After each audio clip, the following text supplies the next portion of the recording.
Francis Pedro descend sur JP Fabre. Les amis, bonjour. Je dédie cette sortie à M. Koulani, que j'ai connu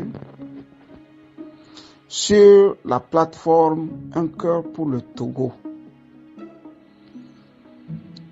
En pratiquement 12 mois. S'il y a une personne qui m'a marqué par sa constance et son honnêteté, alors écrivez bien le nom Koulani. K-O-L-A-N-I.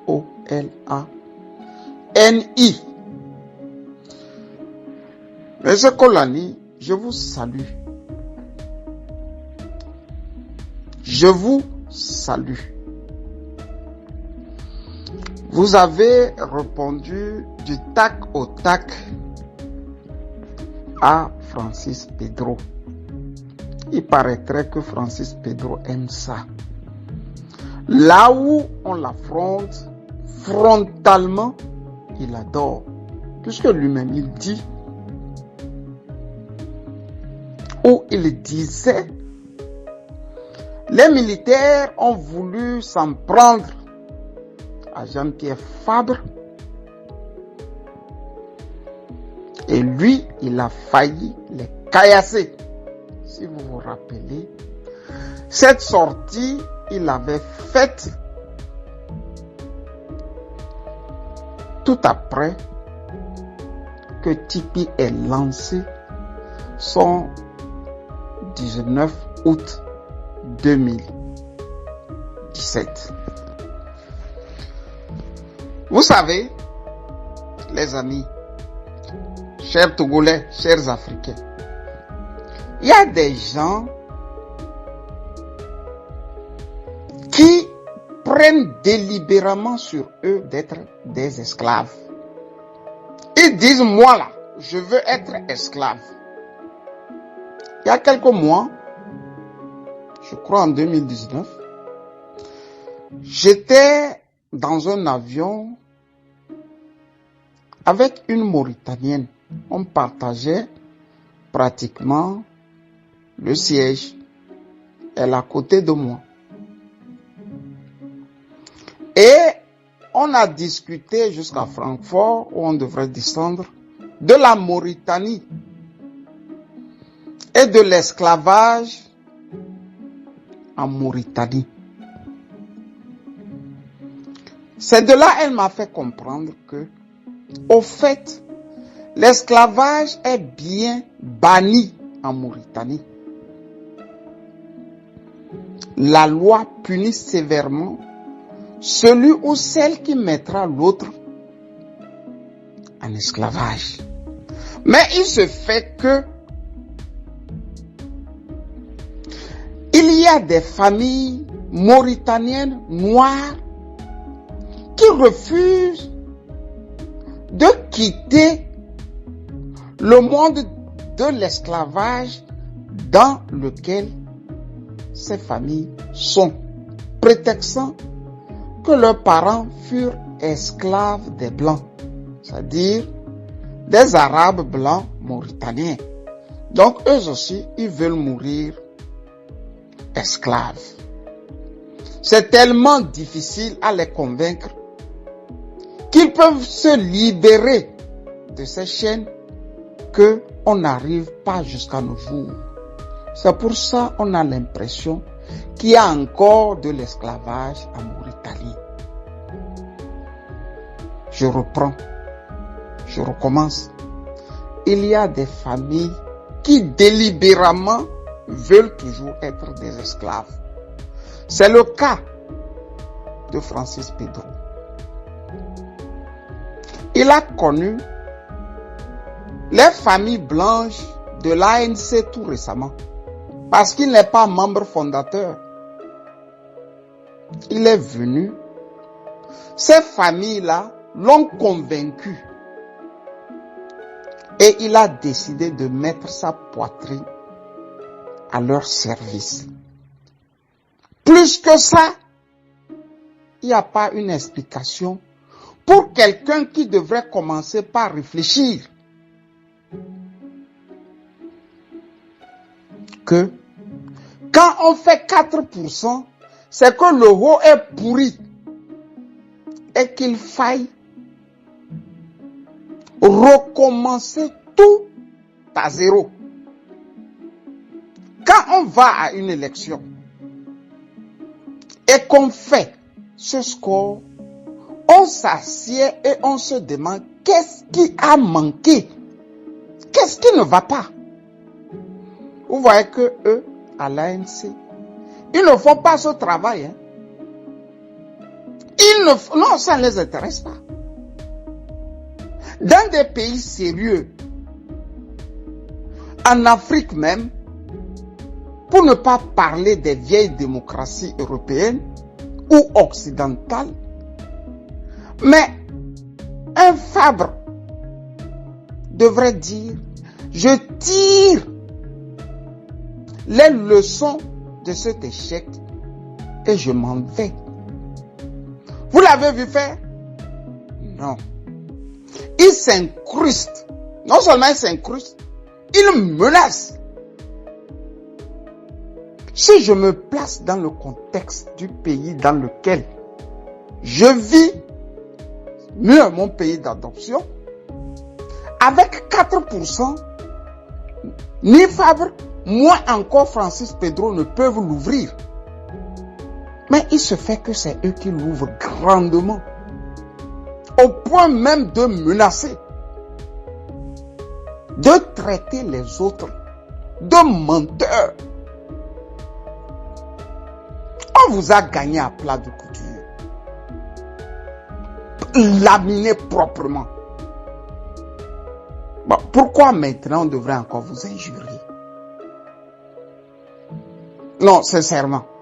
Vous allez à un match, vous laminez l'autre équipe.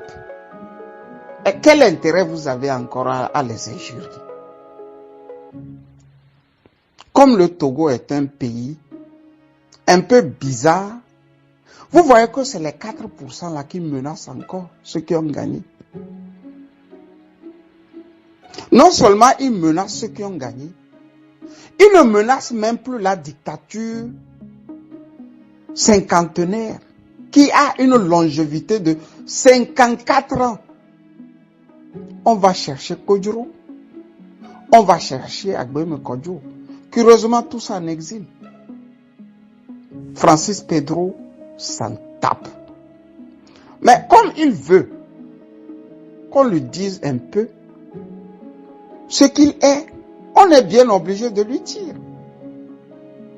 Celui-là est fasciné par l'esclavage.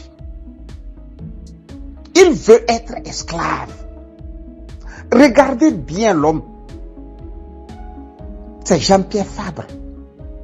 C'est un dieu. C'est Caligula pour lui, à ses yeux. Il donnerait sa poitrine, sa femme, ses enfants. Pourquoi Jean-Pierre Fabre vive? En retour, il n'attend aussi rien de Jean-Pierre Fabre. Il veut ça seulement. C'est un esclave noir mauritanien, Francis Pedro. Sinon, je ne vois pas le pourquoi de cette sortie.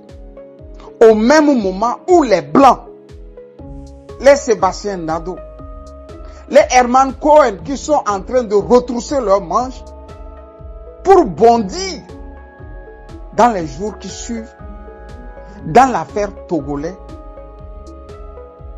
je ne vois pas en quoi Francis Pedro est si excité au point même de devenir un petit marmiton à ce point. Et pourtant, quand il gesticulait en 2015, nous étions parmi ceux qui ont dit, mais voilà un Togolais qui se bat pour la nation togolaise. Dans le fond, comme dans la forme, il se battait pour Fabre. Tenez-le pour dit.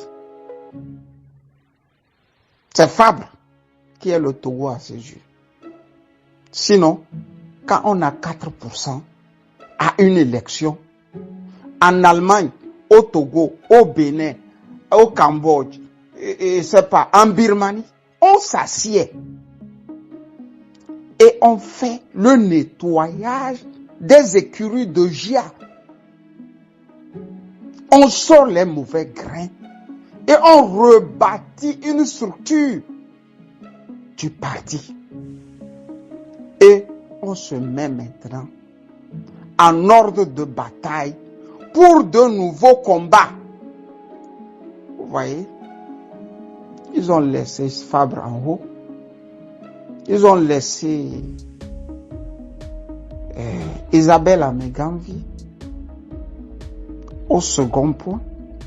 On a laissé Patrick Lanson plutôt au second point, Isabelle Améganvi au troisième point. Et on a laissé Éric Dupuis. Lui, c'est le gongonneur du parti. C'est-à-dire, rien n'a changé à la couleur orange.